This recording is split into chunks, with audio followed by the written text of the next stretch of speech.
It's our game of the week here at lbpostsports.com. I'm JJ. And I'm Mike. We could not have picked a better game to go to. The Jordan Panthers taking on the Wilson Bruins. That's right. This was more or less a battle for third place in the Moore League here at Wilson on senior night. The winner of this, more or less, I don't want to say guaranteed a playoff spot, but pretty much guaranteed a playoff spot. Yep, under the watchful eye of the big bad Bruin. Buckle up, kids, because this is about to get bumpy right from the start. Opening kickoff.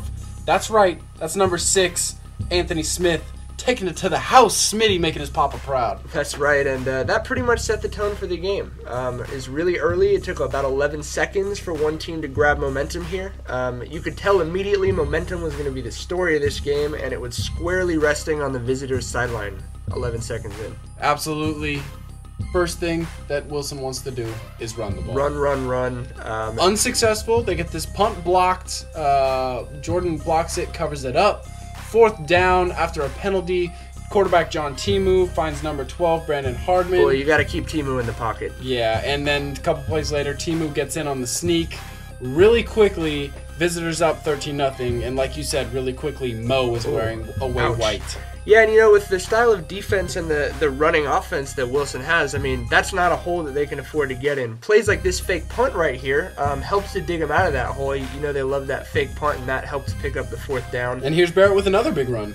They like to run him to the outside, and it works for him. Now, he gets a touchdown. He does not get the 2-point conversion here, but still, Wilson battling back, and that's something they need to see from their offense. Jordan started going to the air a little bit. On this big 4th down right here, Timu again looks for Hardman, and again, number 12, big tight end, picks up a 1st down on 4th down, but maybe a little bit too pass happy because Timu hangs this one up a bit. And, that's a great interception. He's Ruffin. He is absolutely a great player on both sides of the ball. Huge block. Huge block, and Ruffin takes it to the end zone, but not really. Yeah, one of those blocks was deemed illegal, and that kind of started a flow, but more defensive flow. There was a lot of points scored early in the contest, and then the defenses both almost at the same time picked it up. It's such a great thing to watch the way that that pace goes with two evenly matched teams, where all of a sudden both offenses work. All of a sudden both defenses are clicking, as you can see in this set of highlights. And interestingly enough, that interception started this defensive flow, and this interception right here kind of ended it. That's number 2, Tommy Elliott, senior, taking it back down the sideline, and Jordan goes right back to the air, not scared at all. 2 straight passes to number 7, Tyrese Francis on the right-hand side right here. Then Timu looks to the other side and finds CJ Willie coming down a little wheel route right here. And then again, they put Willie on the other side, and again, Timu looks at the edge of the defense, finds Willie in the end zone. Jordan scores. Yeah, and at that point, I mean, the momentum was definitely Jordan. You're looking at 19-6 right before halftime with just 28 seconds left, but a little bit more trickery. The double reverse 53-yard touchdown pass even fooled JJ, and believe me, he's not easy to fool. Christian Rogers hauls that one in and scoots into the end zone. All of a sudden now, momentum back to Wilson. It's only 19-13. It seemed like they'd maybe gotten outplayed. John Timu had thrown for 121 yards, but Wilson found an answer to hang back in the game and came out, of course, looking to run the ball some more in the second. And the second half was a different story when it concerned running the ball. That's right, Brandon Robertson, who tends to run better the later the game goes, averaged under 5 yards a carry and averaged just over 6 in the second half. Great run right here, sets up this fake field goal. Now just motor, keep the legs moving, and somehow Jamari Roberts just pops out, goes in for the go-ahead fake field goal touchdown. Wow.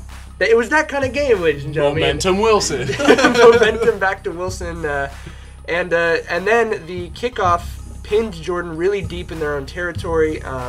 Obviously, not somewhere you want to be when you're struggling to run the ball, as you can see here. And then Wilson takes that momentum. After a punt and a penalty, there's a touchdown pass from Barrett. Right there to Shane Garcia, who's kind of an emotional fire plug for them on both sides of the ball. You can see how juiced his teammates are to see him get in the end zone. And Wilson is now up 8 points, playing strong defense, and you're thinking, well, okay, maybe this is tilting. But wait, what is this? Is that John Timu running the option? That is the Jordan Panthers running the option. The coaches were giggling afterwards when I was joking with them that they had kept that in their pocket for long enough. But it was. They had kept the option in their pocket for so long, and they busted it out at the perfect time. Yeah, you could tell that the Bruins kind of struggled to adjust to that. They're a well-disciplined defense that watches a lot of film. Look at that run by Timu. Goodness. If you're not prepared for it, he's not an easy guy to contain. That pulls Jordan within a couple, and you can see right there the momentum clearly shifting. And here on this huge third down, guess who makes the tackle? Best athlete on both sides of the ball stops Wilson's best athlete and gives Jordan another chance, which they certainly took advantage of. Yep, that's Bobo with the ball right there. Big guy on defense, making it happen on offense as well. He had 2 huge rushes to get them down towards the goal line with 1:09 left. Game-winning touchdown. Game-winning over-the-top touchdown with 19 seconds on the clock, and just watch Jordan go nuts. There's Bobo spinning in circles right there. That's number 25, Tavita Palou with the game winner. Wilson did have a chance to get back right here. Barrett finds Rofin on the sideline, but they run out of time. They run out of timeouts, and Jordan runs out on the field. Yeah, and they were pretty happy about this win. I mean, think about where they come from. You know, Coach Meyer comes in 5 years ago, takes over this program, and 5 years later, they're making the playoffs. I mean, these guys are excited for a really, really good reason. Yeah, absolutely. Wilson's not out of it yet. If they beat Lakewood, they've still got a pretty dang good shot at that 4th playoff spot. This is Long Beach football, and that's pretty much as good as it gets.